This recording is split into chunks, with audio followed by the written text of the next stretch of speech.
I'm Rowan Pierce, 25, an American who learned to type on a hand-me-down Dell and learned to keep secrets in open-plan offices. San Francisco is the color of fog at 7 a.m., and the coffee carts melt into it like ghosts. On Market Street, bus brakes screech, and venture capitalists breeze by in Allbirds. I bike past them with a cracked helmet and a backpack that holds my life's work. The office is on the 5th floor of a brick building that survived a quake I didn't. We're a 30-person startup with a name that sounds like a skincare brand. Harbor.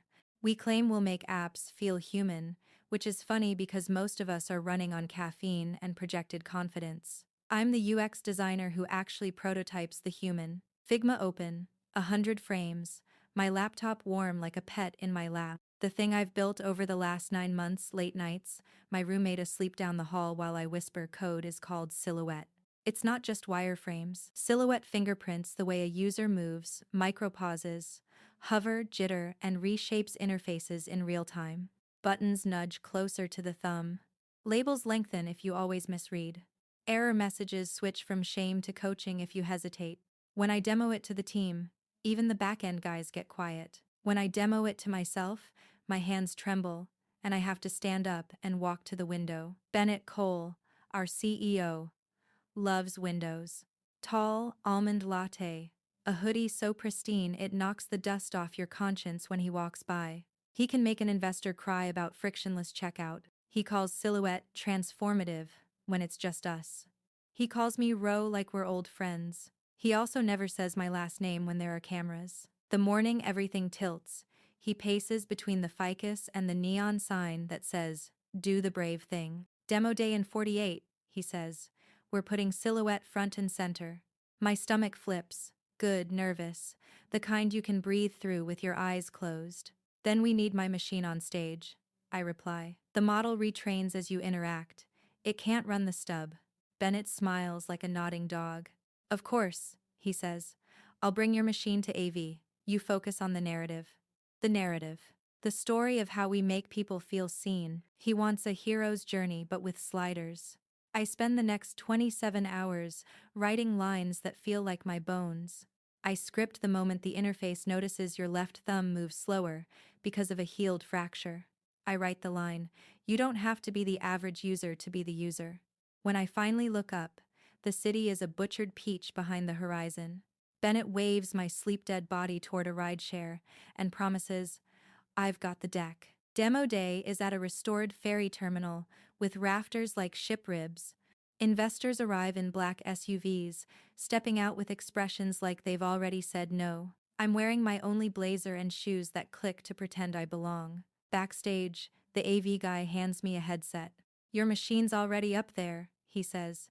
"We cloned the environment." I frown. Cloned what? The environment. The one he gave us. Bennett. I push past a curtain and see the stage monitor. The deck is up. The words are, roughly, mine.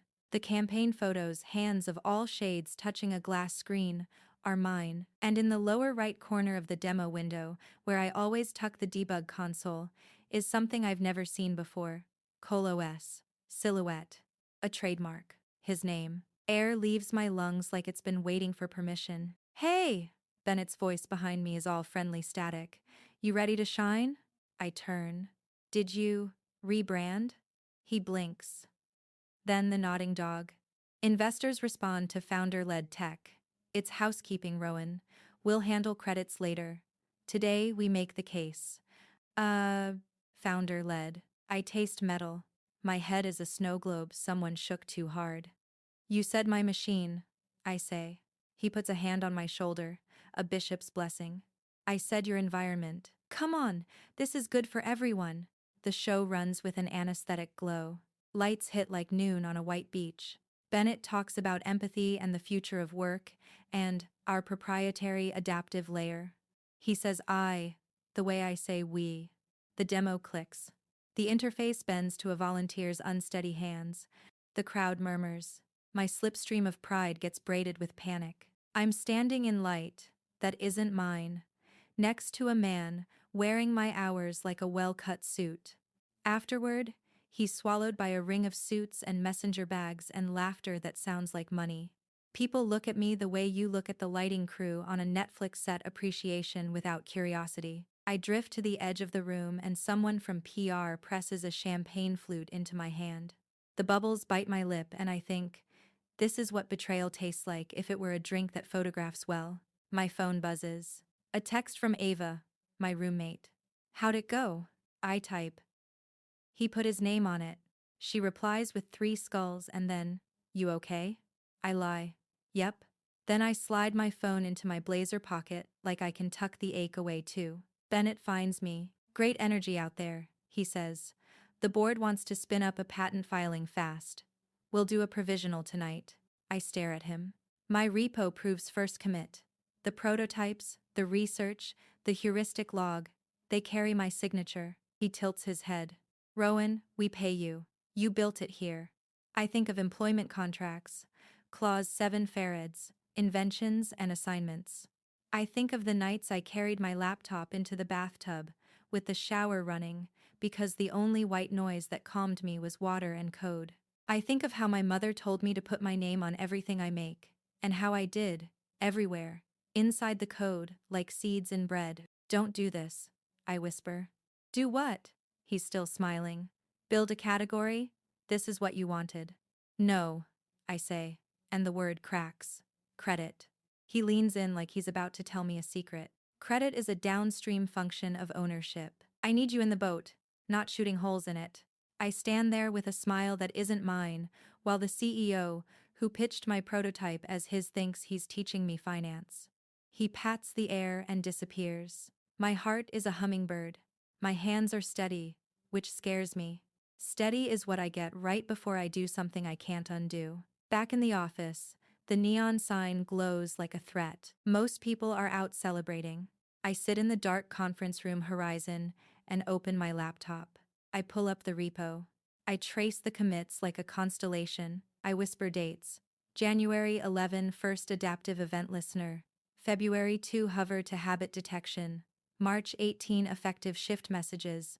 April 27 model retrain on micro interactions. Each commit signed. Each line annotated. Screenshots of the Moleskine I filled with flow maps. PDFs of the IRB waiver for user tests I ran with friends after hours. Then I opened the version of the code that ran on stage. It has my architecture, my comments stripped. New headers slapped on. Col. OS. In places where I wrote silhouette, core. I can smell his cologne through the screen. My eyes sting. There's a grief in losing your name that feels older than you, like your ancestors are watching and can't do anything about it. Footsteps. I look up. It's Mira from legal, 2 years older than me, and 5 levels colder in crisis. Hey, she says. Bennett asked me to get ahead of any confusion. She sets a document in front of me. A proprietary information and inventions agreement. I signed my first week, printed and highlighted. Rowan, she says gently. Silhouette was built at Harbor, with Harbor resources. On Harbor time. IP is assigned. This is clean. Clean? I ask. Like removing a name is clean? She exhales. I'm not your enemy. I glance at the highlighted clauses. They're words I've seen 100 times. They aren't the ones I'm looking for. What about pre-existing IP? I ask. Section 8. I disclosed a personal project called Silhouette in my onboarding doc. She blinks. Her cool scans me again. Slower. We have no record. I emailed it to HR and CC'd you, I say. Then send it again, she replies, a tiny chill in the words. Let's make sure we're looking at the same thing. She leaves the way lawyers do, no footsteps, just absence. In the glow of the conference room, I pull up my old email. There it is. Subject. Onboarding prior inventions disclosure silhouette. Attached. A zip, a readme, a date-stamped Git log, a video of me explaining the concept at a hackathon the year before Harbor. I forward it again. I add a note. Resending per convo. Sent. My inbox pings back instantly. Delivery failed. My access to the HR inbox has been revoked, per a security update. I don't breathe for a full beat. Then another. I try Slack. I get a network error. Then I realize my work account has been signed out. A spinning wheel replaces my identity. Someone is tightening the door while I'm still in the house. My personal Gmail ding-dings. Unknown address. Legal at Harbor.Incorporated. The subject line, reminder, confidentiality, and communications. The body is sterile. A reminder not to share proprietary materials with external parties and refrain from public statements. But there's a postscript, a single line that must have been meant for someone else because it is both sloppy and telling. We need to get ahead of her. My ears ring. I stand and the room tilts. Out the window, San Francisco is a bleached postcard. Beyond the neon, the ficus shadows shake. I open my laptop again. Different window, different plan. If they want to get ahead of me, they'll have to sprint. I pull up a clean README. I pull up my original repo, the personal one, the one I created on my own machine before day one at Harbor.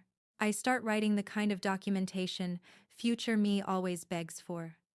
Goals, scope, architecture, ethics, the shape of the problem. I add the signed commits, the time-stamped videos, the hackathon footage, my notes, the spreadsheet where I tracked the 24 test users I recruited with pizza and BART tickets.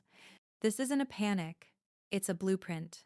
My cursor hovers over a single button on a site I've used 1,000 times. A button that can rearrange power if you pair it with proof. Publish. My finger doesn't move. Because right as I'm about to click, a new email lands in my personal inbox with a subject I don't understand until I open it. Urgent. You don't know me, but I know what Bennett did. Do not publish yet. I'm still in the conference room when the anonymous email freezes my finger above the button. You don't know me, but I know what Bennett did. Do not publish yet. There's a second line, almost polite. If you publish now, they'll spin it. Let me show you how to make it stick. Pier, 14, 30 minutes bench by the gull sign. Wear the blazer. The blazer? I check the sender. Proton, something, masked. No signature. No emoji. No time for dread? Outside, Market Street is a ribbon of noise. I walk fast, keeping my head down, pulse a metronome. Every reflective surface shows a woman I barely recognize, jaw locked, eyes bright and tired. Pier 14 is a long finger pointing into the bay. Wind flaps the tourist maps and makes the gulls look smug. There's a metal sign with a gull silhouette. On the bench beneath it sits a woman in a denim jacket and black jeans, hair in a bun. She's not looking at me. She's watching the water like there's a message only she can read. When I get close, she speaks without turning. Rowan? I stop a polite distance away. Yes. She pats the bench. I sit, still leaving a sliver of air between us. She slides a small object into my palm without looking down. A USB drive. Black. Plain. Who are you? I ask. Sid, she says. Siddhartha, if my mother is yelling, used to be senior data at Harbor. Until I wasn't. My spine tightens. How do I know you're not here to get me to do something stupid and then, gotcha? She's still watching the water. Because I already did something stupid, and Bennett made it hurt. She finally turns. Her eyes are sharp behind frameless glasses. I built the first pass at the behavior extractor, she says softly. The part that sniffed the hover jitter you turned into the adaptive layer. Bennett told me it was too academic. 6 months later, he used it and put my code under ColOS. Told me it was Team IP, don't be precious. The phrase punches the air out of me. Don't be precious. Sid keeps going. I complained. Legal smiled. HR smiled. My stock options were viewed. Suddenly, my performance at stand-ups was a problem. I quit before they could fire me for tone. She nudges the USB. This is a snapshot I took on my way out. Logs, Slack exports, calendar events. A draft term sheet with a clause about founder-developed core technology highlighted, and a funny email where Bennett tells a VC he wrote the original concept in college. Wind whips my blazer open. Somewhere behind us, a busker yowls a song about golden gates and bad luck. I close my fingers around the drive like it's a tiny animal. Why not publish now? I ask. Sunlight is the disinfectant. Sunlight is also heat, Sid says, and Harbor has shade. If you open source Silhouette cold, They'll call you a disgruntled employee violating confidentiality. They'll astroturf think pieces. They'll file a takedown, push a narrative, and by the time you get your breath back, Colos's will be on stage at a bigger conference with your idea wearing his suit. It's not paranoia when I can picture the poster fonts. So, what's the plan? I ask. She smiles, but only with one side of her mouth. We publish, but we set the table first. Meaning? Audit trail, witnesses, a pre-committed hash of your repo in the hands of people who love stories that smell like justice. We go to 3 places at once. A journalist who understands tech and receipts, a professor who can read your commit history like a ledger, and an investor with a spine who hates being lied to. She stands like she's been sitting for a week. Also, she adds, we force them to say your name on the record before you give them the gift. The gift, I echo, and feel my throat tighten. Open source silhouette, Sid says. On your terms, with your ethics, with proof. But only after you make it impossible for them to pretend you didn't exist. My phone buzzes in my pocket like it agrees. Ava, you alive? Dinner? I type back. Later. War. Sid is already walking toward the Embarcadero. Come on, we're late. Late for what? I say, jogging to catch up. She grins over her shoulder. Step 1. Step 1 is a cafe in Soma that smells like espresso and ambitious screenplays. In the back booth sits a woman with a sharp bob and a notebook that looks expensive.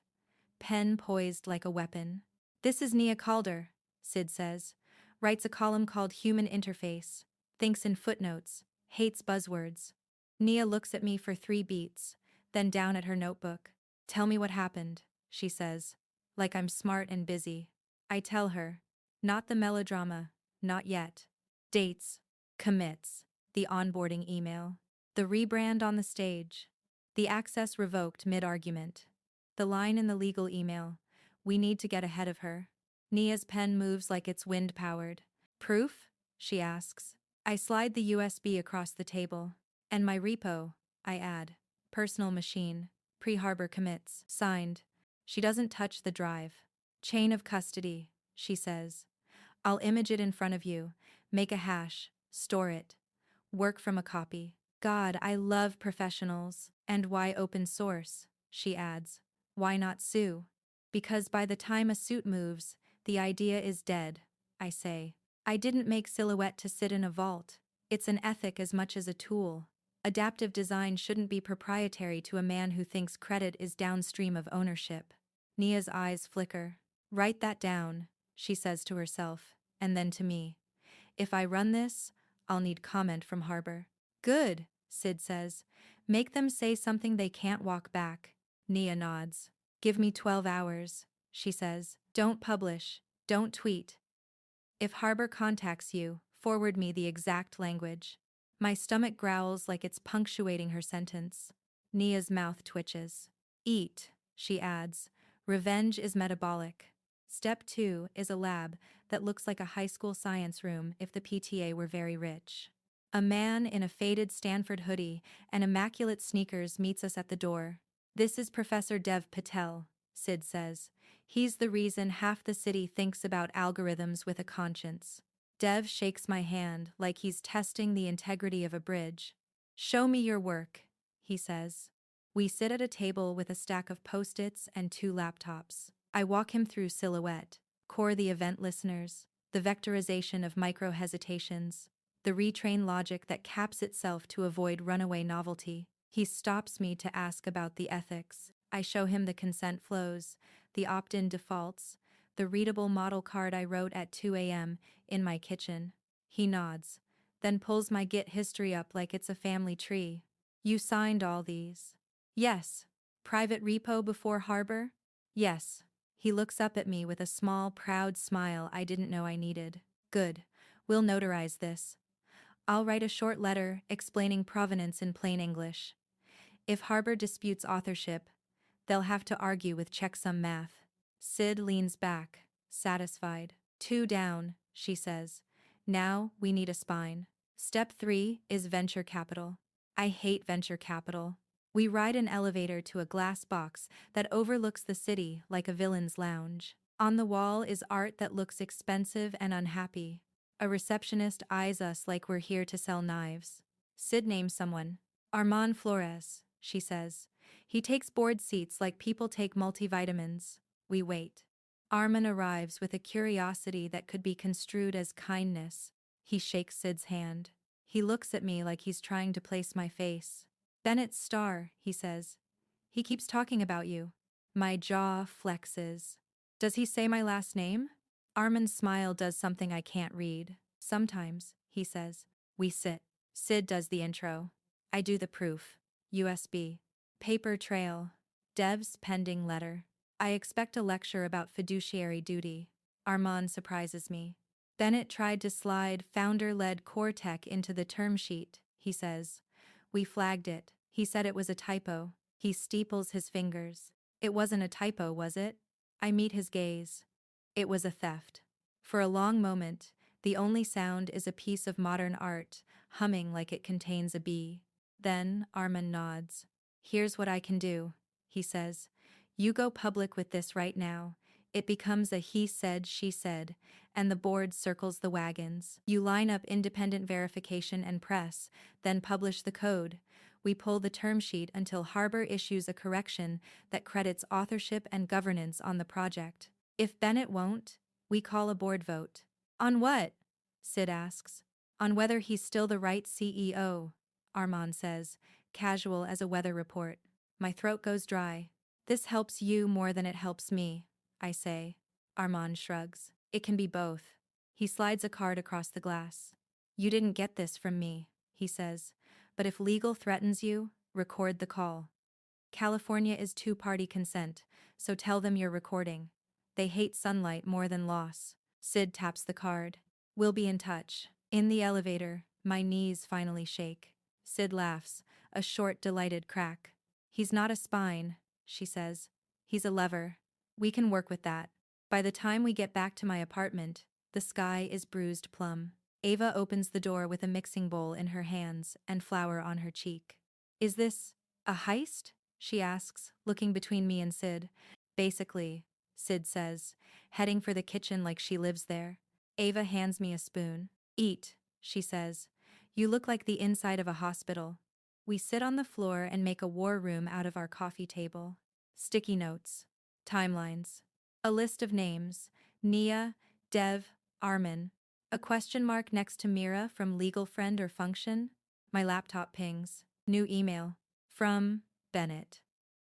Subject. Let's reset. I open it. It's short and strategic. Bullet points pretending to be kindness. He values my contributions. Today's branding was a miscommunication. Let's talk about title inflation and a retention package.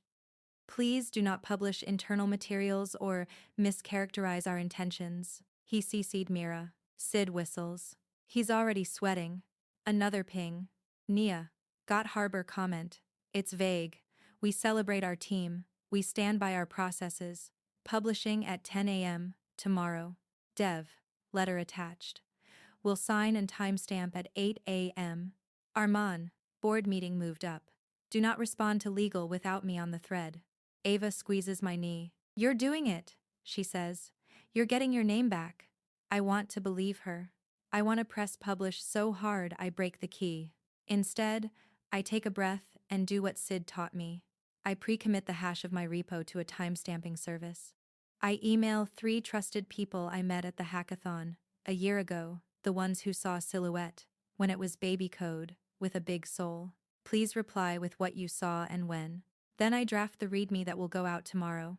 It starts with a line I've had in my head since the stage. Adaptive design belongs to the people who live with the interface, not the people who profit off the lag. I'm circling the publish plan when my phone lights up with a number I don't recognize. Against my better judgment, I answer. Rowan Pierce, I say. Silence. Then a click. Then a voice I know too well. Ro, Bennett says. Let's stop being dramatic. Come back to the office. We can fix this. My mouth goes dry. Sid shakes her head, mouthing. Record. I'm recording this call, I say. A beat. Then, his tone shifts. Thin and dangerous. That's a shame. Because if you continue down this path, Harbor will have no choice but to seek injunctive relief and damages. You're putting the company and your coworkers at risk. He pauses, lets the threat settle. And Rowan? People don't hire arsonists. He hangs up. For a second, all I hear is my own breath and the hum of the fridge. Then, Sid reaches over and hits speaker on my phone like she's hitting a detonator. We look at each other. We move at dawn, she says. And almost on cue, my laptop chimes with a new email, legal@harbor.inc, subject line in caps. Cease and desist. The subject line glows like a warning light. Cease and desist. Unauthorized disclosure of proprietary information. It's almost elegant in its cruelty. Sid leans closer. Don't open it on their terms, she says. Disconnect Wi-Fi first. I pull the plug on my router and flip the switch on my laptop's Wi-Fi. The city hums outside cable cars, engines, the distant rattle of someone else's Thursday night. Inside, my apartment is all tense stillness and the soft buzz of anxiety under my ribs. I click the email from legal@harbor.inc. 2. Rowan Pierce.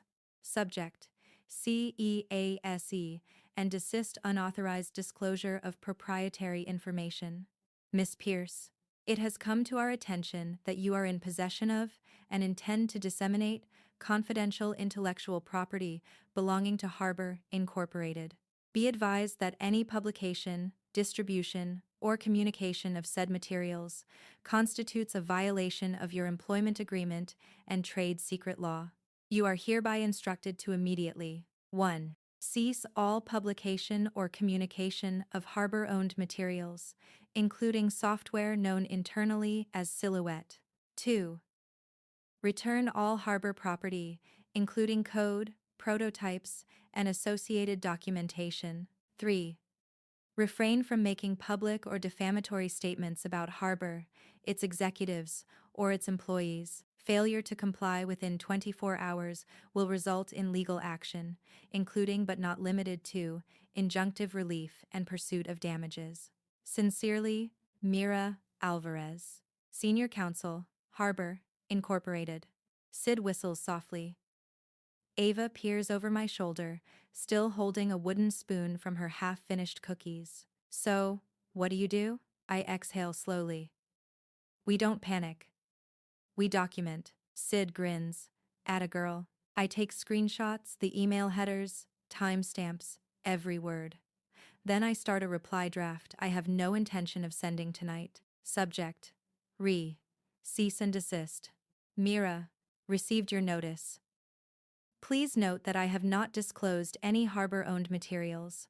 I have disclosed and maintained documentation of my own pre-existing intellectual property, Silhouette, created prior to my employment with Harbor, as disclosed during onboarding. Regards, Rowan Pierce. I don't hit send. I save it to drafts timestamped. Proof of composure. Sid breaks the silence. Tomorrow's the day. Nia publishes at 10. Dev notarizes the repo at 8. Armand pushes the board to suspend the term sheet. Ava sits across from me. And what about you, Ro? What about me? When this goes live, it's not just your name anymore. It's you versus a company with PR budgets bigger than small nations. I stir my cold coffee. Then I'll make sure the story's louder than their lawyers. The night barely exists. I sleep for maybe an hour, dream of white screens and flickering loading bars. When the alarm goes off, the sky outside is colorless early, anxious morning. Sid's already up, laptop open, 2 tabs of chaos, Nia's draft headline and Harbor's press feed. Draft headline: The designer behind Silhouette. How a startup CEO claimed his employees' work as his own. It's clean, professional, devastating. Sid grins. It's got teeth. At 7:59 a.m. Dev's email lands. Subject: Verified documentation, Silhouette authorship confirmation, asterisk asterisk. He attached a signed statement, notarized, timestamped. It reads like a verdict. Based on my technical review of version history, file metadata, and signed commit logs, the project known as Silhouette, originated under the sole authorship of Rowan Pierce prior to her employment with Harbor, Incorporated. Any derivative work at Harbor utilizes her original codebase and methodology. Dr. Dev Patel, Department of Human-Centered AI, Stanford University. I can barely breathe. Sid presses a hand over mine. That's your armor. 8:30 a.m. The city's awake. So, are Harbor's lawyers? Probably. My phone buzzes, unknown number. I let it go to voicemail. Seconds later, another buzz. Text message. Same number. We can still fix this, Bennett. I show it to Sid. She rolls her eyes. Fix means bury. Delete it. I don't delete it. I forward it to Nia. 9:45 a.m. The calm before the digital storm. Nia texts. Publishing at 10 sharp. You ready? I glance at Sid. She nods. I open my GitHub. The repo sits there private, trembling in its own way. The cursor hovers over Make Public. My hand doesn't shake this time. 9:59. 9 hours, 59 minutes, and 45 seconds. 9 hours, 59 minutes, and 59 seconds. Click. The screen refreshes. Public. Every file, every comment, every proof of origin visible to the world. Sid lets out a small, fierce laugh. Congratulations, you just detonated your truth. At 10:03, Nia's article goes live. The headline trends within minutes. Number silhouette story starts climbing Twitter. By 10:12, there are screenshots of Bennett's demo day pitch next to my early prototype video from the hackathon. The similarity is undeniable. Comment sections ignite. Wow. He really just renamed her code. This is why women in tech burn out. Justice for Rowan Pierce. I feel weightless and nauseous at once. Sid watches the chaos unfold with a strategist's calm. Give it 2 hours, she says. Harbor PR will release a statement pretending to care. She's right. At 12:22 p.m., Harbor tweets, "We are aware of recent allegations concerning the origin of certain design prototypes. Harbor celebrates collaboration and innovation across all team members. We are reviewing the situation internally." Translation: we're scrambling. But the replies aren't kind. People are posting screenshots from my repo, side-by-side comparisons, time-stamped commits. Dev's letter is circulating like wildfire. Even Armin's firm quietly retweets Nia's article with no comment, the digital equivalent of a raised eyebrow. Ava refreshes her phone. "Ro, it's everywhere. You're trending." I don't smile. I just whisper, "It's real now." At 3 p.m., Mira calls. I let it ring twice before I answer. "Rowan," she says, voice tight. "We'd like to arrange a private conversation too." "Mira, I'm recording," I interrupt. A pause. Then, softly, "Understood. What do you want?" I ask. "I want to help you," she says. "This isn't sustainable for you or for the company." "You mean for Bennett?" "This isn't about Bennett anymore," she says. "The board's called an emergency session. They're furious. The investors are withholding funds." For a second, I feel an unexpected pang guilt, maybe, but it evaporates when I remember the trademark on my work. Mira continues, "The board wants to issue a statement acknowledging your contribution under your name. You'd be listed as co-creator. You'd receive a payout and ongoing royalties if you agree to remove the repo." Sid mouths, "Don't you dare." I keep my voice calm. "And Bennett?" Mira hesitates. "He's taking a leave of absence." I let silence stretch until it's almost painful. "Mira," I say, "Silhouette doesn't belong in a vault again. It belongs to the people who believe in accessibility, not equity stakes." Her tone hardens. "You can't win the moral war and keep your career. Choose wisely." I hang up. Sid grins. "She's wrong. You can do both." By sunset, Harbor's stock has dipped 12%. By nightfall, Bennett Cole trends right below number silhouette story. But I don't feel triumphant. Not exactly. Because winning doesn't feel like fireworks, it feels like breathing after almost drowning. Sid scrolls through the feeds. "You realize they'll come back harder, right? They'll find a narrative unstable former employee, rogue coder, something like that." I know, I say.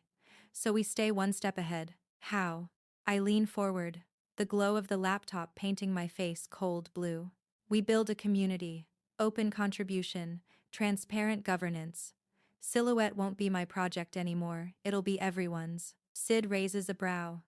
You're turning revenge into reform? Exactly. She chuckles. You're dangerous when you're righteous. I smile, just a little. Then let's make it contagious. That night, I post a message to the repo. To anyone reading this, Silhouette started as a way to make technology adapt to the user, not the other way around. What happened this week isn't just about me. It's about every creator told to stay quiet while someone else takes the stage. This project is now open source, under an ethical license. No company can claim exclusive ownership. Build, improve, adapt. But remember, empathy belongs to everyone. Rowan Pierce. Within hours, contributors start appearing. Forks multiply. Pull requests flood in. Someone even builds a plugin for accessibility on low-vision devices. A movement is forming, and I can feel it pulsing. Alive. Ava watches the notifications pour in. You realize this is bigger than Harbor now? I know, I whisper. That's the point. Sid's about to say something when my laptop chimes again, an email notification from Nia. Subject: Urgent, anonymous tip. The message is one line. Rowan, check Harbor's internal Slack logs. There's more than theft here. Sid and I exchange a look. What do you mean more? She asks. I open the attachment, an image of a Slack conversation between Bennett and a senior engineer. Bennett, make sure the data capture stays hidden in the adaptive layer. Users don't need to know we're training on live inputs. We'll handle disclosure later. Engineer, you mean we're storing behavior data without consent? Bennett, it's anonymized enough. Legal will catch up. My stomach drops. This isn't just about credit anymore. It's about users' data, thousands of them. Unknowingly monitored. Sid looks at me, her face hardening. Well, she says, looks like we just stumbled onto the real story. When I first built Silhouette, I called its core the mirror, because it reflected people, their rhythm, their hesitations, the way their fingers trembled before committing to a button. It wasn't supposed to spy. It was supposed to understand. But the Slack logs Nia sent don't show understanding. They show exploitation. Bennett, make sure the data capture stays hidden in the adaptive layer. Users don't need to know we're training on live inputs. Engineer, you mean we're storing behavior data without consent? Bennett, it's anonymized enough. Legal will catch up. Sid reads the message twice, then sits back, eyes hard. Well, Rowan, you didn't just build empathy software. You built the skeleton key for a lawsuit. My throat's dry. He was recording user behavior in real time, without opt-in? Looks like it. She zooms in on the timestamp. 3 months ago, right before demo day, the same week he took my prototype. Sid whistles low. He didn't just steal your work, he turned it into surveillance. I close my laptop, but the words burn on the inside of my eyelids. I built something meant to help people help them feel seen. He used it to watch them. I whisper. I have to fix this.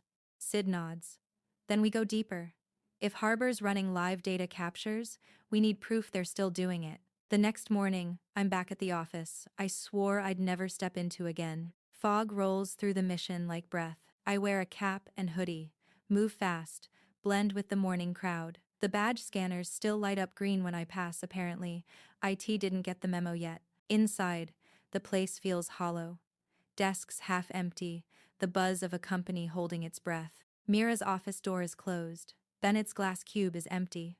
His whiteboard, once covered in plans, is wiped clean. I plug my USB into one of the dev terminals. The internal network's still open to anyone on site. Fools. Sid's on call, whispering in my ear through my AirPods. Go to the telemetry logs, she says. Search adaptive layer divided by data sync. My fingers move like they remember the rhythm of betrayal. Enter. Scroll. There it is. Dozens, no, hundreds of user session logs from the beta app. Timestamps, IPs, device IDs, movement coordinates, all stored without any mention of consent flags. And a variable buried deep in the metadata. User. Behavior. Capture. True. It's there, plain as daylight. Sid's voice is tight. Take screenshots. Get the headers. Don't copy the data that's personal info, and you don't want to be the one holding it. I do exactly that. Proof of system design, not user content. It's enough to prove intent. Then, footsteps. I freeze. The office air hums with electricity. Someone's coming around the corner. Mira. She stops dead when she sees me. Her eyes flick to the USB in my hand. Rowan? She says softly. You shouldn't be here. Neither should this code. I shoot back. She closes the door behind her. I know about the logs.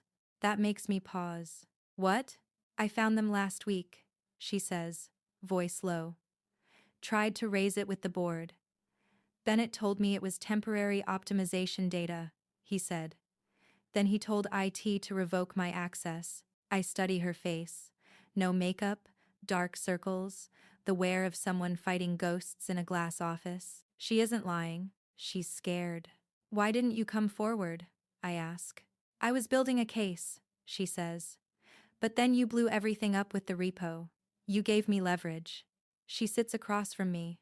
Rowan, you can't handle this alone. This isn't about IP anymore. It's data privacy violations. That's federal. You need whistleblower protection. I laugh, bitter. You think they'll protect me? They're already calling me an arsonist. Then we burn smarter, she says. She leans closer. There's an internal compliance report buried draft written by an engineer named Farid. He warned about the hidden data layer before demo day. Find that report, and you don't just have a moral scandal. You have criminal exposure. I take a breath that tastes like metal. Where do I find it? Server archive. Harbor secure divided by audit backlog, divided by Q2 draft. Only admin access. And who has that? Her eyes meet mine. Bennett. By nightfall, I'm in Sid's apartment. It looks like a hacker cave. Meta yoga studio screens glowing. Cables coiled like serpents. She's typing faster than I can blink. I can spoof admin credentials from the archive metadata, she mutters. Won't trigger alerts if we move quick. Ava brings us coffee. You two look like an indie film about revenge and insomnia. Accurate, Sid says, not looking up. Lines of code flash across the screen. My stomach is a knot of caffeine and dread. Got it, Sid says finally. Accessing Harbor's secure archive. Now. A second later, a folder tree blossoms on her monitor. Audit backlog Q2 draft report. Farid. MD. She opens it. It's worse than I imagined. Internal risk. Memo confidential draft. Author. Farid Khan. Senior engineer. Date. April 7. Summary. Silhouette adaptive layer currently logs real-time user interactions. Hover. Click. Latency. Cursor path. In a persistent storage bucket without explicit consent. While anonymization has been proposed, the current dataset includes identifiable device and IP data. Concerns: violation of user privacy laws, CCPA, GDPR, lack of informed consent mechanism, risk of public backlash if discovered. Recommendation: suspend data collection until explicit consent framework is integrated. Status: pending review escalated to Bennett Cole. Sid reads it aloud in disbelief. He was warned. He ignored it. Then he put it on stage. I feel heat rise behind my eyes, not sadness, but fury sharpened into purpose. This isn't just my revenge anymore, I say quietly. This is justice. Sid looks at me like she's seeing a storm build. What's the move? Expose the report, full transparency, send it to Nia, the privacy board, and Armin. Sid hesitates. Once you send that, there's no going back. Harbor won't recover, and neither will your NDA shield. I don't want a shield, I say. I want accountability. I draft a message to Nia. Subject: urgent Harbor data violation proof. Nia, this isn't just about authorship anymore. Harbor has been collecting live user data through Silhouette without consent. Attached: internal risk memo, verified. Rowan, send. Sid exhales. Well, you just changed the story again. The next morning, it hits every feed. Headline: exclusive. Startup behind silhouette, caught secretly collecting user data. Screenshots of the report flood Twitter. The hashtag number Harbor leaks trends worldwide. Privacy watchdogs demand investigations. Armand's firm issues a statement distancing themselves from Harbor. Within hours, the Department of Consumer Protection announces an inquiry. By evening, Bennett deletes his social media accounts. Sid scrolls through the chaos. You realize you just took down your old company. I stare at the screen, watching my name flash in headlines again. Not as a thief, not as a victim, but as the person who pulled the curtain down. Mira calls that night. Her voice trembles. They fired him, she says. Bennett's out. The board's cooperating with regulators. And Rowan? She pauses. They're offering to settle. Public credit for your work. Damages. And a clean record. I laugh softly. After everything? They think they can buy silence? No, Mira says. They're trying to survive. I look out the window. The fog is clearing, finally. I'm not here to destroy, I tell her. I'm here to rebuild. She's quiet for a moment. Then make something better, Rowan. But promise me you'll rest first. When the call ends, Sid tosses me a glass of water. So, what now? You got your name back. Your villain's gone. You could disappear and call it even. I stare at the open repo on my screen, the thousands of stars, forks, pull requests. No, I say. Not yet.